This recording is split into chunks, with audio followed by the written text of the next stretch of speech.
Welcome to Reaction. Today we're talking about the G7 meeting, which is happening in Cornwall as we speak. And I'm talking to Tim Marshall, Reaction columnist. And if you're a Reaction subscriber on our site, you will have already seen Tim's brilliant column on precisely this topic. And Tim paints a picture of the bigger picture that the Biden administration is painting in terms of global geopolitics. And Tim, tell us more. You're very kind, Ian. Thank you. I just wanted to, it's a good opportunity to lay out Biden's big picture thoughts. And the G7 dovetails very nicely with them because he, and to an extent Boris Johnson, are believers in the concept that democracy is in crisis. There's a crisis of confidence about it. It's related organizations, NATO among them, ditto, crisis of confidence, as Jens Stoltenberg has just laid out very clearly. He almost called it a broken organization. And so Biden on this, his first overseas trip, comes in to say, come on, guys, get your act together. And one of the overarching themes is, please, will you step up when it comes to Russia? We will be with you, but you need to do more because, as you know, we're focusing on China. But it's clear that he believes that until the COVID crisis is overcome, you can't then concentrate on that. So the first part of the building block of this reuniting of I don't want to call it the West, that's too old-fashioned, the reuniting of the global democracies. Let's get the COVID thing sorted first, hence pledges of up to 1 billion doses. Let's see how many of them are delivered. Yeah. And then we'll move on. And we need to confront the rising authoritarianism, notably of China, but many others. And we need to reignite the confidence in our system. Yeah. I mean, that is, as you said, maybe the West is a slightly old-fashioned Cold War term in that respect, but it's a thing we've talked about before, isn't it? It's I always mention Five Eyes, but it's that plus Japan. Yes.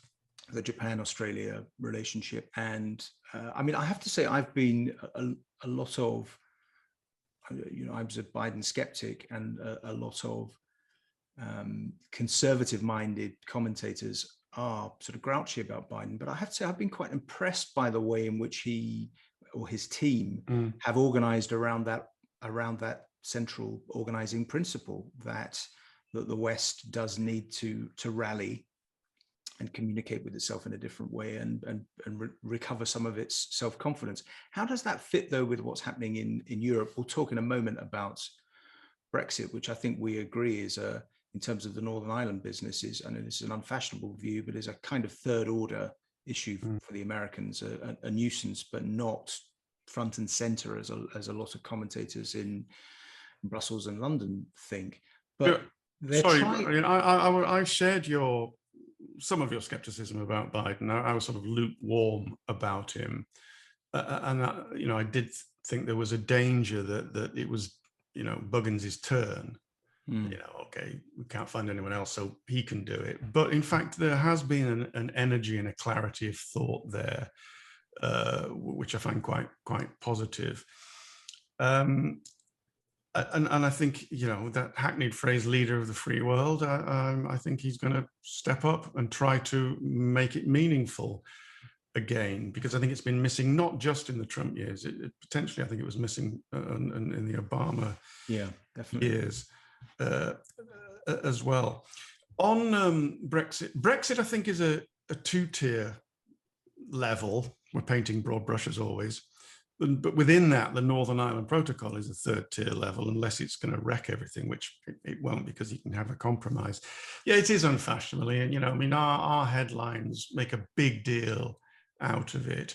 And I don't blame that. The Times had this front page story this week, about the Americans had seriously slapped the Brits diplomatically over the Northern Ireland Protocol. And it's a good scoop by the Times, and it's a front page. Good story, yeah.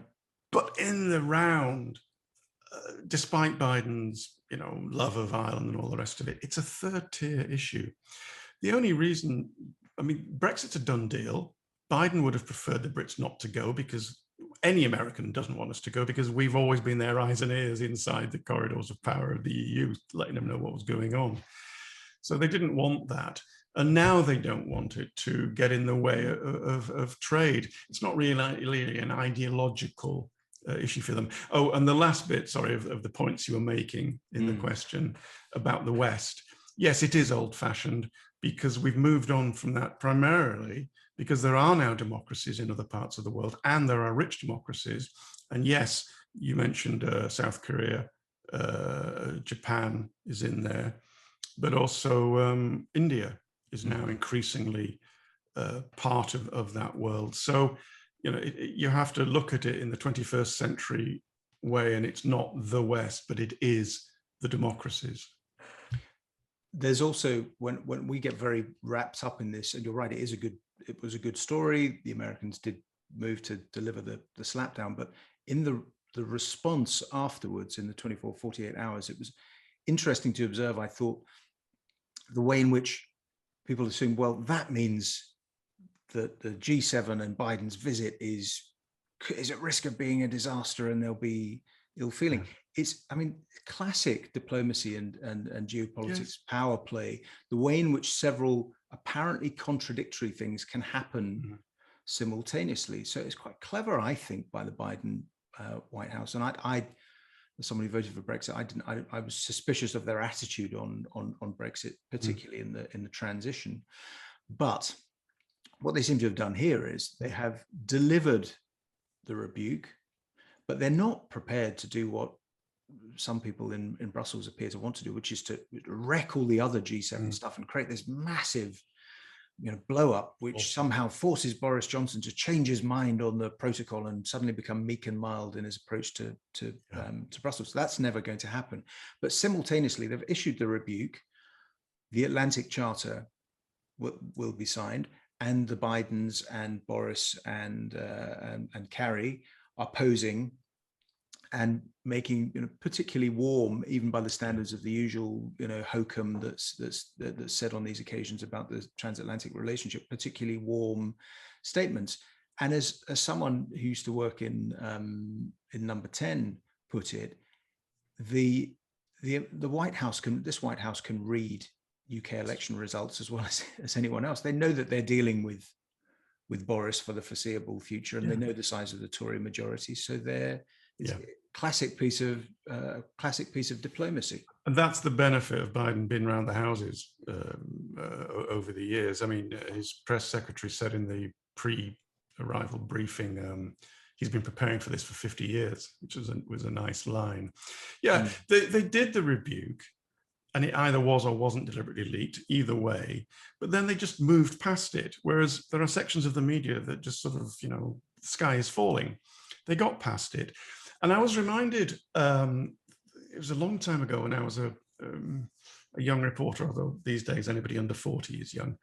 But I remember reading one day about, I think it was an ABC report during the Reagan years. And it had been pretty hostile to Reagan, big for the Americans, 3.5 minutes, virtually a documentary. Pretty hostile towards Reagan. And the senior correspondent was on the phone or talked to the White House chief of press or the chief of staff, said, look, you got to understand, we're sorry, but we have to do the job. And the guy said, we're entirely relaxed about this, because all everyone's going to remember is the pictures that you showed. And all the pictures that you showed were very positive about Ronnie. And I'm thinking the same thing about this. When it comes to public perception, the British public's perception is not going to be that the Americans had a little bit of a diplomatic spat with the Brits that very quickly went away. They're going to remember the shots of the Bidens and the Johnsons on the beach and something called vague called the Atlantic Charter. That's much more important than that nuance, I think. It's funny you should say that, because I was reading Twitter, always a bad idea, of course, last night, and someone who should know better, but it just shows you what Brexit has done. Alistair Campbell tweeted that, after the 10 o'clock news, there was very little, it was essentially observing that there was very little mention of this crisis, this Brexit, Northern Ireland, breakdown, and it was all just happy, smiley pictures, and that TV had been duped. Now, the irony in there is that Alistair Campbell should know, because he went through a similar experience with Blair, where from a different perspective, the centre-right and Conservatives who saw a Republican president said, well, he's obviously, Bush is going to stick it to him. He'll never forge a close relationship with him, because they'll spot that, they want a Thatcherite, or they want a conservative. They don't want some lefty posing as a transatlanticist. And then, of course, what happens? Engineered partly by A. Campbell, lots of pictures of Bush and Blair grinning, and remember those terrible tight jeans that Blair wore, and all the stuff about the toothpaste, and they forged a bond, which then later in 9/11 became a really, really close. What happens? There's a way in which it cuts across party politics. But you know this, Iain. What happens is that often journalists, especially columnists, I think, who are allowed to have more opinions, they let what they want to be the truth, or what they want to happen, get in the way of what is actually happening. Mm-hmm. And a great example was, ahead of Biden coming in, many of the great and good and the wise were telling us that this would be a terrible relationship, and that Biden and Johnson were going to be at daggers drawn. Yeah, it's all nonsense. I have to say, I was guilty of a bit of that, because the thing I didn't like was when Jake Sullivan and others, Jake Sullivan, sort of key person in all of this in terms of the Biden view of the world. Yes. National Security Advisor for those. National Security Advisor. So there was non-geeks. there was a foray, if you remember, in transition about Brexit, and some mood music which came from I suppose my anger on it, I suppose my view was that the moment the Biden team get into the White House, you then start to live by the daily intelligence briefing, and you start to live by what's coming through Five Eyes and other networks, and it becomes apparent whether it's a Democrat and a Tory, or a Labour Prime Minister and a Republican, just by that flow of information, and the closeness of the relationship becomes apparent, and that's what really shapes things for the 4 years. And I do think there were elements within the Biden team who didn't, or maybe they did. Maybe they would make the case that they were just trying to be nice to Brussels, and they were just trying to sort of make.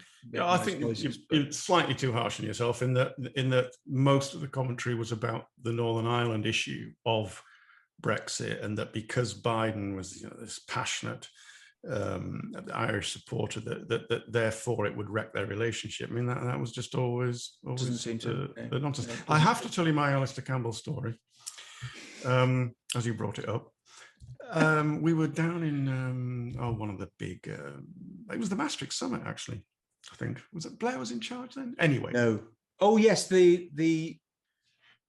was not Maastricht. It wasn't it was the one that ratified. There was the one in '98. Yeah. I don't know if you know. You must know this story, but he allegedly, Campbell, when they were both journalists, punched Michael White of The Guardian for Michael White making a joke about Robert Maxwell. So now he is Blair's right-hand man. So we're at this briefing, and he's taking questions. He's doing that, and eventually he says, "Yeah," and he points at White. Bald guy at the back there, dodgy tash, big bruise under his right eye. Oh, I mean that was just brutal. And of course, all the Italian journalists are going, "What?" Everyone else couldn't contain their mirth. I mean, it was a bit cruel, because I don't think you should go around punching people, but he was such a toughie in those days. It's easy to forget, isn't it? The swagger, the belligerence. I just remember as a young hack standing on the fringes of that at Labour conference. I was in Scotland then, but visiting Labour conference or seeing the huddle of the lobby being, I was going to say given its marching orders, because that's not true. The lobby was challenging him, obviously, and he hated that. But just he had this power and this presence, and was, very much up for manipulating the media, which then sees. I find some of his views on this now quite amusing, considering the history. Some of the Americanization of our politics, including the behind-the-scenes stuff, that comes from the Blair-Campbell era, and he was the first person in the British government that I ever came across that would be as aggressive as some of the American government media people are, which they're quite happy just to take you to a corner, or even do it in public and start jabbing their finger and that hadn't really happened before. And there was a whole lot of stuff, the presidential aura of the prime minister as well, I think, started. Sorry, we've got a subject. No, we haven't. It's the beginning of the column. It's my fault. I always lead you astray. At the beginning of the column, it's really interesting. But that was what happened in the early 90s, and then I think Campbell joined in some 95, 96 as Blair's press secretary. But yes, they were Blair and Brown after that famous trip to the US after the 92 election, where they encountered, I think that's when they encountered Jonathan Powell, who went on to be the key person in Number 10. And then Campbell came on board. And yes, it was that they were importing those techniques. And their view was, I think legitimately to an extent, was that Labour had always been too nice. I mean, there was Labour infighting in machine politics, but in terms of its organization at the top of the party and message discipline, Labour always got beaten by the more ruthless Tories. And I think what then in their imagination, what they were doing was hitting back and almost sort of exaggerating for effect to emphasize that New Labour was disciplined and organized. And well, it kind of worked in 97. Whether it then had disastrous effects later on post 9/11 is a different question. But Tim, thank you very much for joining us today. If you're not a subscriber to Reaction, become a subscriber to Reaction on YouTube just by hitting the button below which says subscribe. You get more videos like this every day, lots more to come. And you can go to the site, become a monthly or an annual subscriber to Reaction, and you get Tim's brilliant column every single Friday. Until next time, thank you for joining us. Thank you.